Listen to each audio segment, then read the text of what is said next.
имаше жена. Те имали една единствена дъщеря. Богданка. Обича ли я много и не дава ли прашинка да падне отгоре? Мъчи ли се от сутрин до вечер да изкара прехраната, а Богданка нищо не прави. Като мръзвала лезенето, казвала една единствена дума. Према! Бащата и майката местят близо до огнището. Отмър! Бащата и майката местят далече до огнището. Гладна съм! Бащата и майката сядат да хранят.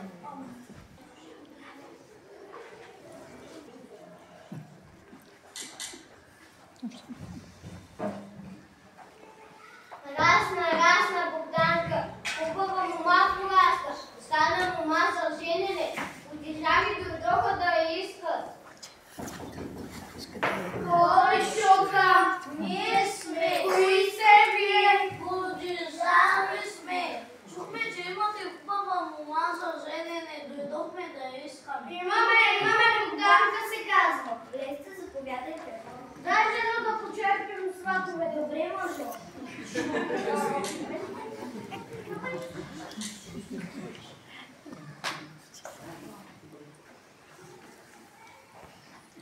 Нашата дъщеричка не била да се трепе.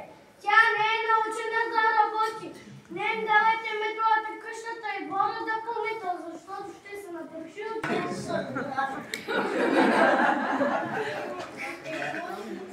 Не разбирам, защо не искат нашата дъщеричка?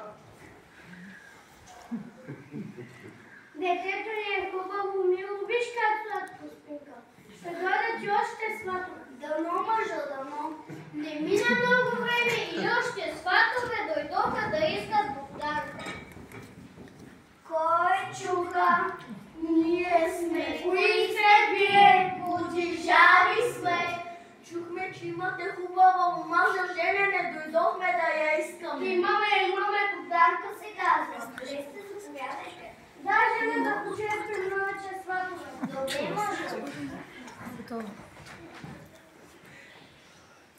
Нашата дъщеричка не бива да се трепе. Тя не е научена да работи. Не им давайте метлата, къщата и двора да помета, защото ще се напръши очите. Ого! Такава мома не ни трябва. Не разбирам, защо не искат нашата дъщеричка? Детето ни е хубаво, мило, виж как сладко спинка, ще дойдат и още сватове. Дано, мъжа, дано. Не мина много време и още сватове дойдоха да искат Богданка. Кой чука? Ние сме. Кои сте вие? Подижали сме. Чухме, че имате хубава мома за женене, дойдохме да я искаме. Имаме, Богданка се казва. Влезте, заповядайте. Дай жена да почерпим новите сватове. Добре, мъжо.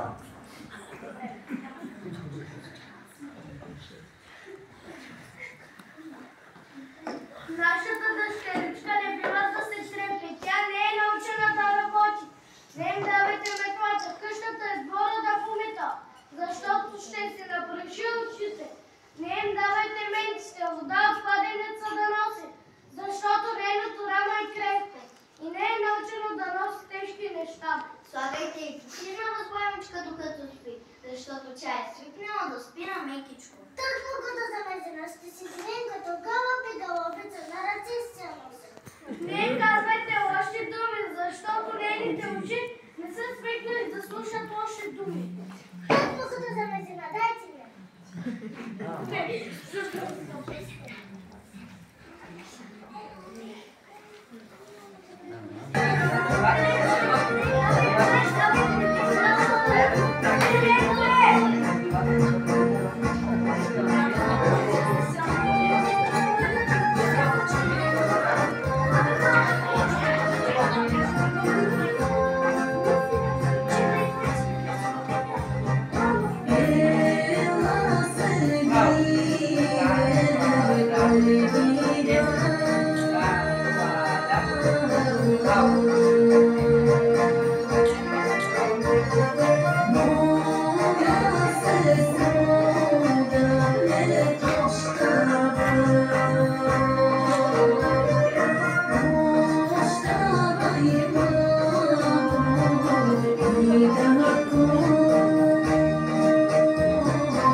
Седни, Богданке, аз отивам да запаля в листето. Аз отивам да прибера добитата.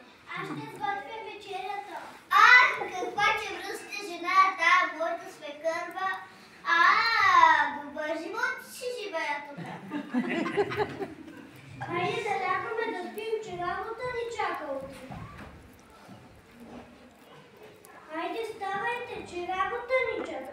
Къде отиваме? На нивата да копаем царвица. Аз съм чикарим. То се знае, че съм чика. Аз няма да дойда. Защо? Защото чиката е тежка. Аз не съм научена да нося тежки работи. Остави я, синко, и тук трябва да има някой да сготви. Семейството тръгва на нивата, а Богданка си лягва.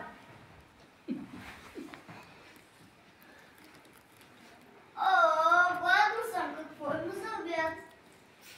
Тук няма нищо. Такова не ми седе. Нищо не са ми оставили. Забравили са ме. И огнището не са запалили. Я пак да си легна. Семейството вие късно от нивата и що да видите? Яденето не е изготвено. Не е пометено. Не е запалено огнището. Хайде да се зафащаме за работа. Добре, може.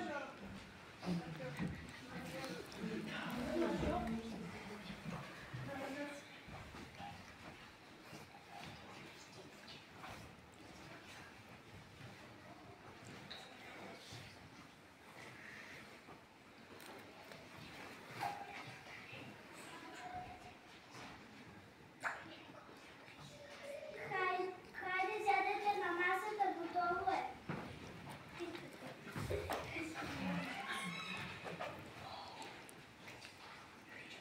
Дай Жено да разчупя питата.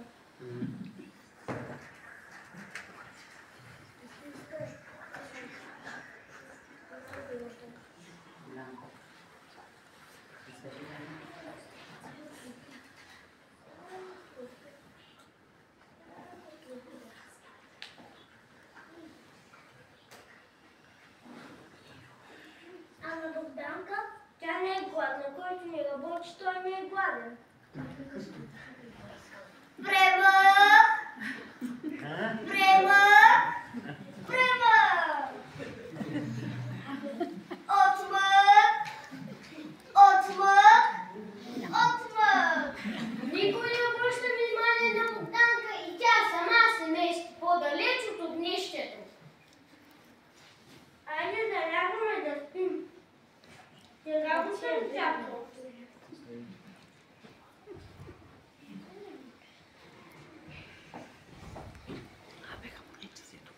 Айде ставайте, ти работа ли чака?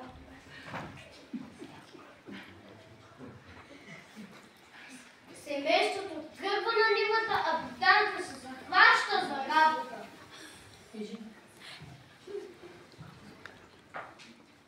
Дай първо малко да получа.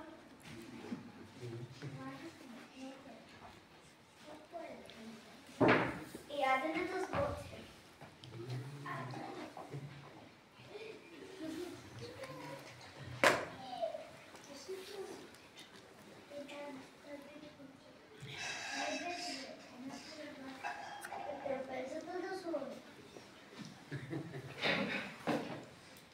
Семейството се прибира късно, семейството се прибира от нивата и всички са много учудени. Браво, Богданке! Седнете, мамо, татко.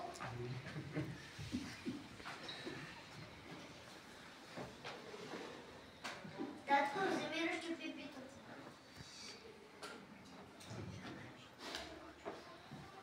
За тебе, Богданке, най-голямото парче, защото ти днес работи най-много. Колкото съм питал, сега че не съм опитвала. Защото ти не сама си го заслужи.